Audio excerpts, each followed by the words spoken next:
Hola, soy Juan Mazo, estudiante del programa de Artes Visuales ITM, y hoy quiero compartir con ustedes mi trabajo investigativo denominado La imagen femenina, una mirada a través de la pintura de Pedronel Gómez, Débora Arango, Óscar Jaramillo y Saturnino Ramírez, la cual fue asesorada por el magíster en estudios de arte Fernando Antonio Rojo Betancourt. La hipótesis que se pretende desarrollar a lo largo de esta investigación plantea evidenciar cómo, mediante el análisis de las obras y el estudio del contexto en el cual fueron concebidas, se puede comprobar que existe un cambio no solo ideológico, sino también sociocultural que altera el modo en el cual estos artistas han representado al sujeto femenino, ya no como objeto o motivo visual, sino como un sujeto político y social. El objetivo general, en principio, apunta a hacer una propuesta en la cual se puedan encontrar elementos comunes y diferenciales en la forma de representación de la figura femenina en el arte colombiano a través del análisis comparativo de las obras de los artistas Pedronel Gómez, Débora Arango, Óscar Jaramillo y Saturnino Ramírez. Posteriormente, se desarrollan tres objetivos que pretenden dar respuesta tanto al objetivo general como a la hipótesis inicialmente planteada. El primero de ellos es entonces reconocer los roles sociales bajo los cuales se representa la figura femenina en la pintura de los artistas en cuestión, a través de la mirada de los contextos históricos legitimados a la luz de la historiografía del arte colombiano entre el 40 y el 50 durante la década del 70 del siglo XX. En el segundo se busca identificar las transformaciones que se dan en la representación de la figura femenina como sujeto político mediante el análisis iconológico de las obras de los artistas en mención. Y por último, en el tercero, se pretende interpretar las nociones socioculturales de lo público y lo privado, de lo femenino, en la dinámica urbanística de la ciudad de Medellín mediante el análisis estético y semiológico de la obra de estos artistas. Para la construcción del discurso ha sido necesario apoyarse en metodologías de trabajo que permitan elucubrar sobre el valor semántico de las obras, mediante herramientas y campos del saber como la iconografía, la iconología, la semiología y la estética. Además de cada uno de los apartados se ha realizado un proceso reinterpretativo que desde la sociología, la crítica feminista y los estudios culturales refuerzan el valor visual de las obras y permite entender el proceso de transición que sufre el sujeto femenino en ambos periodos de tiempo. Entendamos esto como los años 40-50, conocidos como el periodo de la violencia, década de los 70, como el periodo de la urbanización en Colombia. Como referentes conceptuales atenientes a esta investigación, se ha decidido partir básicamente de dos autores esenciales que permiten definir un punto de partida en el cambio de la representación de la mujer en tanto objeto motivo visual a sujeto político y social en la obra de Pedronel Gómez, Débora Arango, Óscar Jaramillo y Saturnino Ramírez. Estos dos autores son el sociólogo Pierre Bourdieu, con sus dos valiosos aportes, La sociología del arte 1968 en asociación con otros autores y La dominación masculina realizada en 1998. La otra es una autora y escritora, filósofa feminista, Simone de Beauvoir, con su trabajo ya reconocido El segundo sexo, el cual se realiza en 1949. Algunos otros autores de gran relevancia para el desarrollo de esta investigación lo son Karen Cordero Reyman e Inda Sáenz, asimismo como Griselda Pollock, Linda Knocklick y Lucy Lippard. En el contexto nacional es necesario también tener en cuenta autores como Marta Traba, Eduardo Serrano, Santiago Vélez, Carmen María Jaramillo o Astrid Giraldo. Estos son algunos de los autores que soportan el aparato crítico de esta investigación. Para comenzar, es necesario reconocer que la condición social y política de la mujer a comienzos del siglo XX estaba relegada a los asuntos domésticos en el hogar. Su inserción en la vida civil fue un proceso de lento desarrollo gracias a la ideología patriarcal que se ha tenido para con la misma desde tiempos inmemoriales. La mujer siempre fue concebida como la acompañante de vida del hombre, responsable de las tareas del hogar, la crianza de los hijos y de la protección del patrimonio del bien común. Asimismo, su condición civil se limitaba al domicilio que habitara, ya fuera que se encontrara bajo la patria potestad del padre o tutor legal, o, una vez estando casada, pasaba a pertenecer al domicilio del esposo. Esto se constata en el capítulo 3 del Código Civil de los Estados Unidos de Colombia en la Ley 84 de 1873.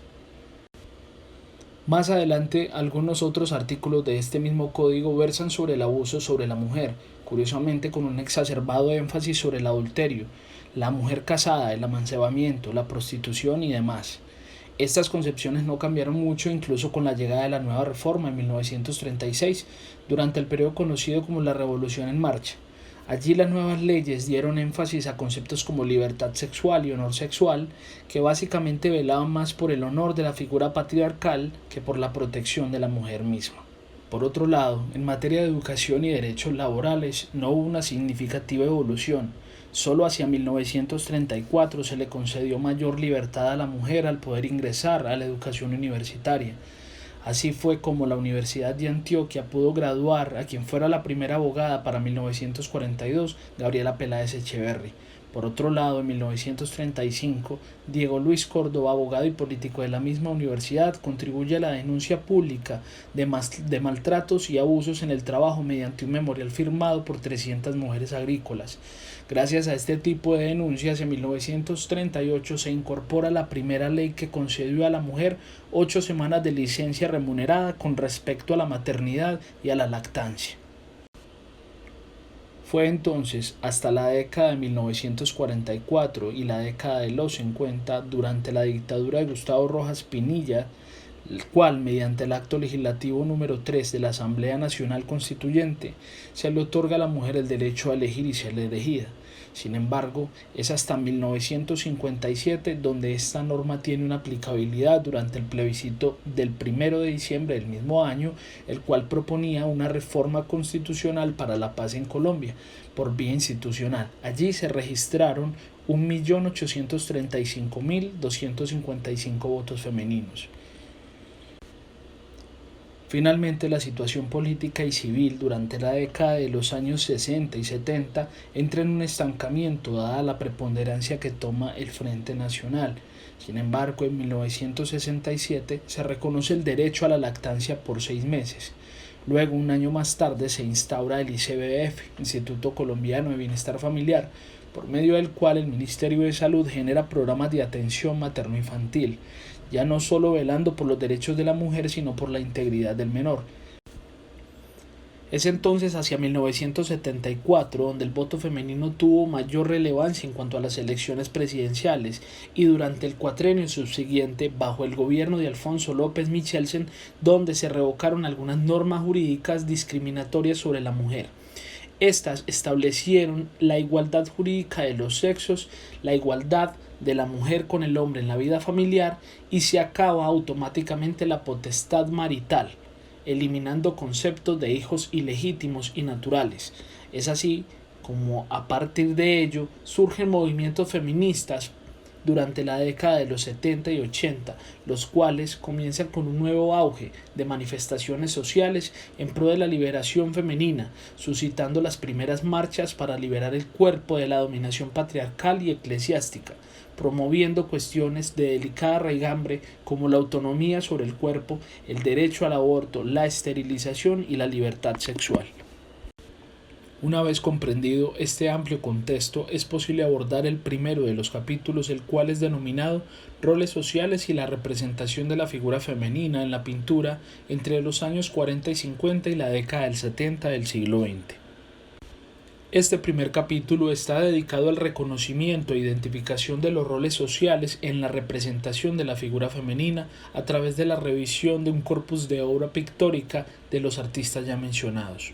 Lo anterior, además, teniendo en cuenta el contexto historiográfico de la escena artística local bajo la cual se concibe y se produjo la obra. En el caso de Pedronel Gómez es necesario resaltar el protagonismo que toma la figura de la mujer, misma que ha sido representada no solo en estudios y bocetos, sino en la majestuosidad de sus acuarelas y murales, siendo entonces el tema de la maternidad y la mujer trabajadora los principales roles femeninos que circundan su obra. Para comprender un poco lo anterior, habrá que tener en cuenta las raíces campesinas de aquel artista. Pedronel Gómez nace en 1899 en el municipio de Anorí, localidad del nordeste antioqueño. Su padre era minero y su madre, tal como él mismo la describía, era una dama de Amalfi, heredera de sangres indígenas, mujeraza trabajadora y ambiciosa, como todas aquellas cuyos ojos yo vi en constelación asomada sobre mi cuna. Con esto, es posible no solo evidenciar el vínculo afectivo que tenía con su madre, sino también el arraigo por sus raíces indígenas y por las labores del sector minero en la región de Amalfi y Anorí. Ahora bien, con respecto a la obra de Débora Arango, artista nacida en la ciudad de Medellín en el año de 1907, proveniente de una familia de clase alta, quien en su niñez y adolescencia fuera recordada por muchos autores como una gran rebelde y quien se mostrara como la antítesis de todo lo establecido como correcto con respecto al ideal de la mujer de aquella época, la representación de la mujer y el estudio del modelo al natural representaron un tema de gran controversia para la sociedad por cuestiones netamente morales. Linda Nochley, en Crítica del arte feminista en la teoría e historia del arte, identifica que estas prohibiciones existe una posición de índole patriarcal que permite comprender que una de las causas por las cuales no existieron grandes mujeres artistas es por la gran ventaja que tuvieron los hombres al poder representar modelos al natural, mientras que para las mujeres esta actividad les fue prohibida en el ejercicio académico de artista como en el rol de modelo.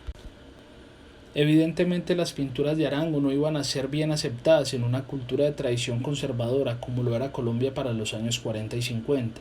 La representación del rol de la mujer en sus inicios correspondía a los mismos temas tratados por su maestro Pedronel Gómez: la maternidad, la cotidianidad del costumbrismo, mujeres campesinas, retratos de élite, entre otros. Fue entonces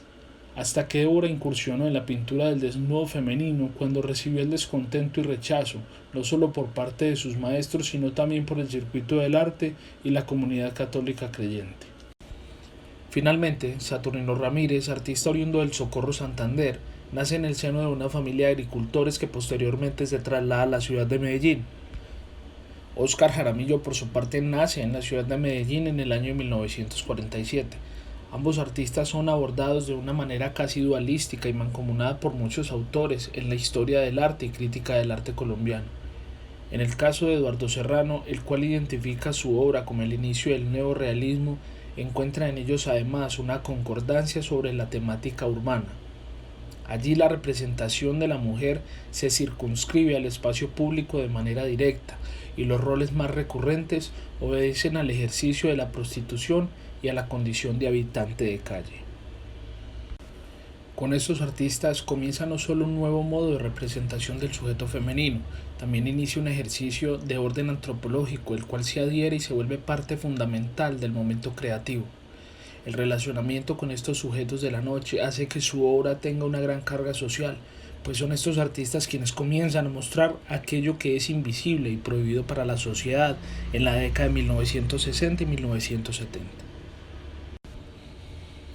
En el segundo capítulo, denominado Transformaciones en la representación femenina de objeto o motivo visual a sujeto político y social, nos adentramos en un ejercicio de análisis semántico, iconológico e iconográfico de las obras, así como en una lectura de orden semiótica, la cual permita develar aquellos rasgos distintivos en la trascendencia de la representación del sujeto femenino en cuanto objeto a sujeto. El primer apartado de este capítulo se denomina de la construcción del cuerpo, el desnudo, la maternidad y el trabajo. Allí se realiza un acercamiento a las primeras representaciones de la mujer en el modelo al natural, anotando además que tal ejercicio se veía penalizado por el Código Penal de 1890, pues tal como se expresa, se encontraba prohibida toda representación y difusión de desnudos que atentaran contra la moral y las buenas costumbres. Así, es posible entender cómo el primer y gran desnudo del arte colombiano, La mujer del levita del artista Epifanio Garay, fuera censurado y criticado debido a su calidad hiperrealista. Por otro lado, en un primer acercamiento iconológico nos acercamos a la obra Barequera de Pedronel Gómez, obra que sin duda nos permite cuestionar la labor de la maternidad y el trabajo. pues guardan una relación intrínseca, ya que para la época, por las condiciones sociales y políticas en Colombia, obligaban a la mujer a ser cabeza y sustento del hogar. En la mayoría de casos, incluso la mano de obra en el campo y la minería fue aportada por la mujer. Esta obra es además reinterpretada gracias a los aportes de Lucy Lippard, pues se encuentra una conexión de la mujer con el agua, la luna, quien ejerce poder sobre su ciclo tanto menstrual como materno. También se identifican elementos importantes como la yicla, fragmento de tela que a modo de placenta se adhiere al cuerpo de la mujer para que le sea más fácil cargar a sus hijos en proceso de crecimiento. Semidesnudez, que permite dejar al aire libre los pechos en la mayoría de las obras de Pedronel Gómez, habla además de aquella cosificación de la cual habla Simone de Beauvoir sobre el órgano reproductor femenino, al comparar el cinturón como elemento de castración, pues la mujer en su parte inferior pasa de ser sujeto a ser simple objeto de uso. Continuando con la obra Montañas del artista de obra Arango, podemos encontrar un primer importante hallazgo, y es la similitud que esta obra guarda con la ya conocida Cazadora de los Andes de Felipe Santiago Gutiérrez. Ambas son mujeres agigantadas que se funden con el paisaje, formándolo y haciendo parte de él. Otro importante hallazgo supone una comparativa con la Venus de Willendorf, pues en el fondo de la montaña Arango sugiere una forma muy similar a la de la vulva de la mujer. Así es como en un ejercicio de observación y cambio en la perspectiva es posible inferir que aquello que el artista deja velado en una montaña efectivamente hace referencia al órgano femenino.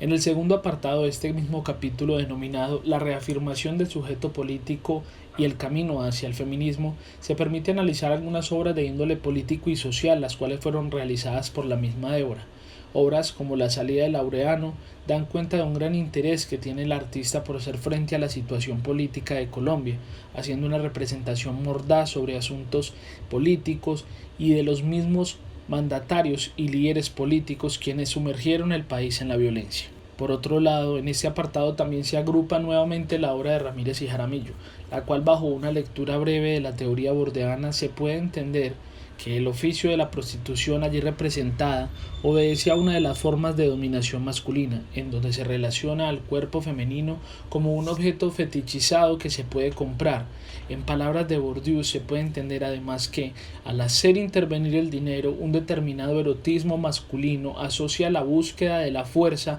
al ejercicio brutal del poder sobre los cuerpos reducidos a la condición de objetos, y al sacrilegio que consiste en transgredir la ley según la cual, al igual que la sangre, solo puede ser dado en un acto de ofrenda exclusivamente gratuito, lo que supone la exclusión de la violencia. En adelante, el autor ahonda sobre el sentido de la penetración como símbolo de poder, el cual le otorga a la mujer la posición de pasividad. Sin embargo, la contrasta a su vez con el dominio que adquiere la mujer al superponerse nuevamente sobre el hombre y al poder controlar y dominar con su cuerpo el acto sexual. Es por esto que en el ejercicio de la prostitución podría decirse que la mujer toma conciencia de su cuerpo y de sus capacidades, pues no solo existe la actividad por sumisión. Esto debido a que no todas las mujeres se vieron constreñidas a ejercerlo. Existen también quienes deliberadamente lo asumieron como una profesión. Allí se da el cambio por el cual se puede entender el porqué el anonimato o la reafirmación del sujeto en la obra de ambos artistas. Para finalizar, el tercer capítulo es denominado El sujeto femenino entre lo público y lo privado y las dinámicas urbanísticas en Medellín, década 1940, 1950 y 1970. Allí se pretende resolver aquellas relaciones que circundan a la figura femenina en su representación en la esfera pública y privada, siendo necesario aproximarse en primera instancia al proceso del devenir del sujeto a partir de la individuación y la alteridad. Estos conceptos son abordados desde la antropología y la sociología con autores como Carl Jung y Doris Lamus Canabate. El primero de ellos se encarga de definir teóricamente el proceso de individuación como el momento en el cual el sujeto femenino discierne y toma autoconciencia de su singularidad dentro de un grupo social. Posteriormente se habla de una identidad política, la cual es adquirida mediante la obtención del reconocimiento de la mujer como ciudadana y el derecho que se le otorga al sufragio. Este periodo historiográfico se le ha conocido como la primera hora del feminismo, según Doris Lamus, y se entiende como un periodo de convulsión política y social donde se conforman los esos primeros grupos sindicales femeninos. Finalmente, para entender el proceso de subjetividad en la mujer, es necesario reconocer que este concepto y proceso se desarrolla con mayor ímpetu durante la década del 70 y 80 del siglo XX, con los fuertes movimientos feministas que se consolidaron desde Europa y Estados Unidos. A partir de ese momento, los estudios sociales de la teoría crítica y el feminismo buscaron legitimar a la mujer como un sujeto racionalmente facultado para pensarse igual que el hombre, dejando de lado los roles sociales tradicionalmente establecidos y asignándole nuevas funciones sociales a la mujer. Este periodo se conoce como la segunda ola del feminismo, que se adentra hasta finales de la década del 80. Allí se deja en evidencia la autonomía que adquiere la mujer y cómo ésta misma se cuestiona sobre su papel en la sociedad y cómo ha sido objeto de dominación por parte de la cultura patriarcal. Sobre la representación pictórica de la mujer en este capítulo se analiza nuevamente la temática de la maternidad y la prostitución. Por un lado, Pedronel Gómez en su obra La familia en la esquina de la ciudad y por otro lado, Débora Arango con su obra La Madonna del silencio vuelcan el proceso de la maternidad hacia el espacio público. Estas obras son analizadas tanto iconológica como estéticamente, develando los motivos sociales por los cuales estos artistas realizaron tales pinturas, lo cual obedece a escenas sociales de las cuales fueron realmente testigos y decidieron plasmar por medio de su arte. Con respecto a la obra de Saturnino y Oscar, estas piezas son analizadas bajo los estudios semióticos y estéticos concernientes, tales como lo es la siniestridad, pues en sus series Prostitutas y Pintura 1 respectivamente, ambos autores plasman a mujeres que durante el ejercicio de la prostitución se muestran bajo el ocultamiento de la luz nocturna, la cual les otorga un aspecto tenebroso y enigmático. Estos dos artistas fueron testigos del crecimiento del fenómeno de la prostitución, así como de la inserción del narcotráfico en los suburbios de la Medellín de 1970. Algunas conclusiones a nivel general que ha dejado este trabajo investigativo ha sido sin duda el beneficio que representa el uso de las herramientas metodológicas, las cuales permitieron develar el significado de cada obra estudiada. También se puede hablar de la importancia de una reconceptualización a la luz de nuevos autores, los cuales propendan por enriquecer el valor simbólico de las obras de arte. Además, se pudo comprobar cómo aquella selección de periodos en los cuales se da el cambio de la representación se encuentran fuertemente vinculados con los movimientos y teorías feministas que surgen durante el siglo XX. De este modo, finalmente se pudo comprobar de manera exitosa cómo por medio de las obras de estos cuatro artistas se puede ver la transformación en la representación de la mujer, ya no siendo un motivo visual, una figura o un objeto, sino un sujeto activo, político y social, el cual posee una historia, un presente y un pasado. Soy Juan Mazo, aspirante al título de Maestro en Artes Visuales del ITM, y para mí fue un placer haber compartido con ustedes mi proyecto monográfico el día de hoy. Muchas gracias.